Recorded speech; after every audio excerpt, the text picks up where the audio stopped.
Good morning, guys. This is your favorite BPM coach, and today I'm taking you through basic process mapping, basically for beginners. We will be using BPMN 2.0. As I said, I am your coach, and my objective is just to make sure that the quality of your models are of a superior nature and that you have fun while modeling. Business process mapping is a fun way to communicate to technical users as well as to business users. And the more you enjoy it, the higher the quality of your work, just the better the results will be. Okay, so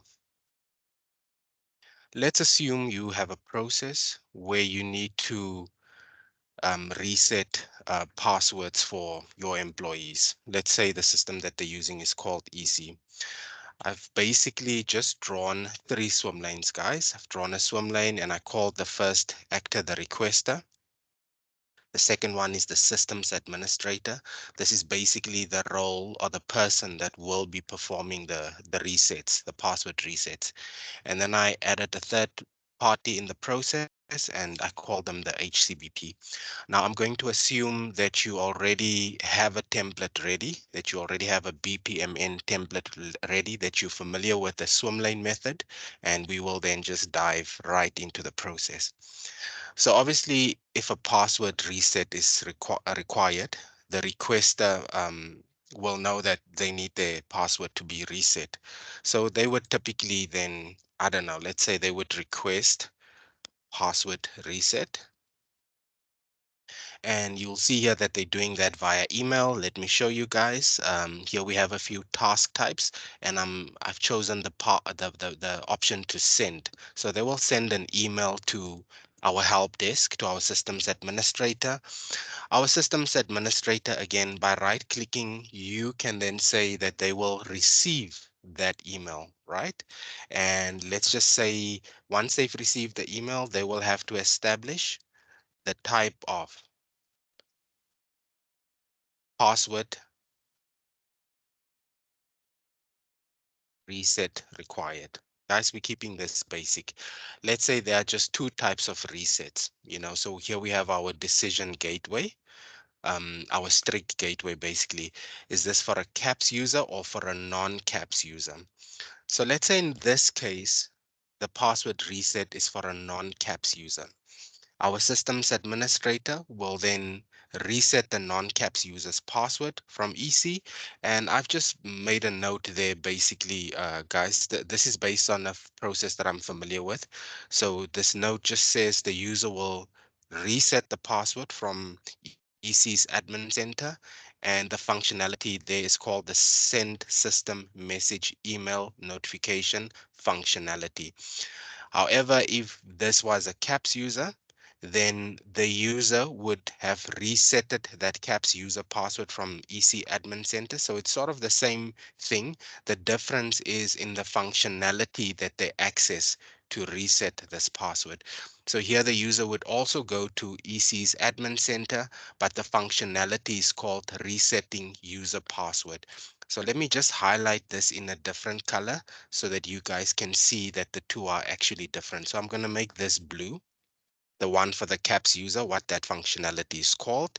Then I'm going to the top to the other functionality, and I'll maybe make that, like say, a really red color.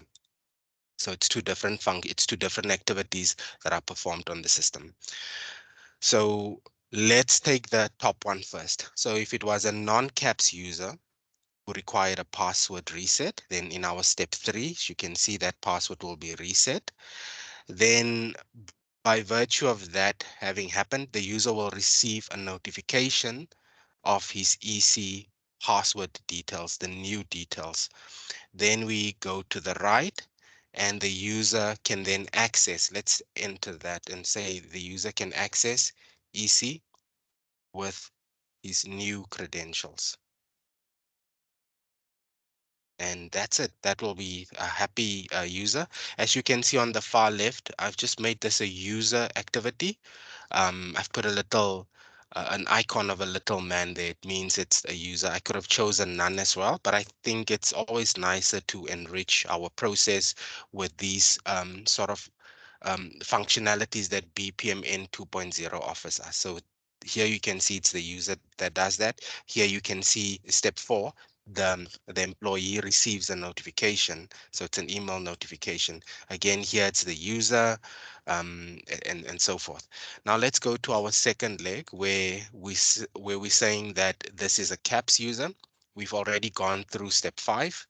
Again, our systems administrator will reset that CAPS user password from the EC Admin Center. Once they are done, note the difference here. They would have to notify, they would have to compile an email. They would notify the HCBP of CAPS users password details. Right.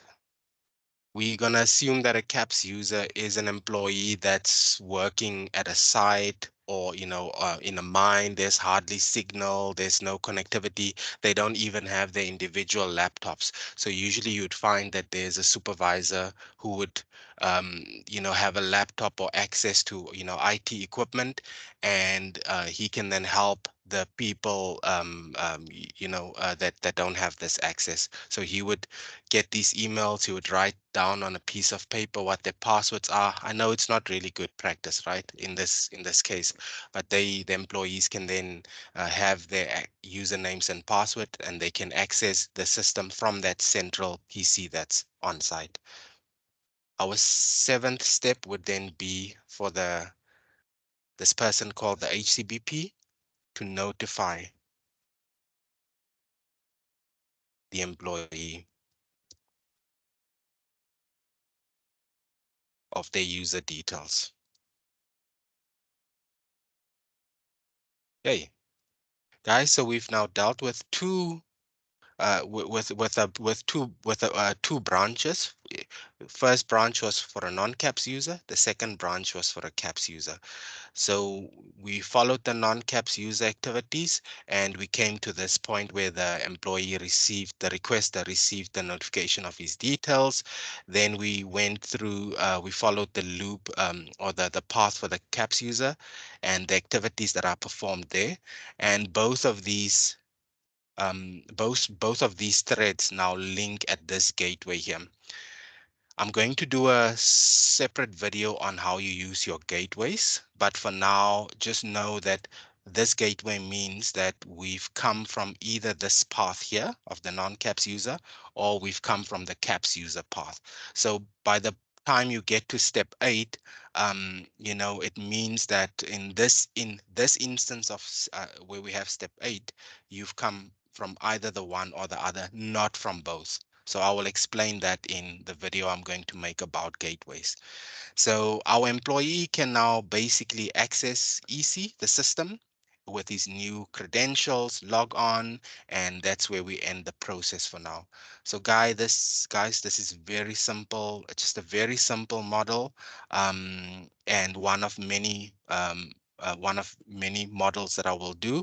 I actually want to coach you into understanding process modeling, understanding process mapping, understanding the various tools that are available, and helping you to really understand the objects and the methods and the patterns that go with business process modeling notation. I hope you've enjoyed this session. Um, Thank you so much for your time. And that will be where we stop it for today. So guys, I'm just so thankful that you've been able to join me. Have a good day further.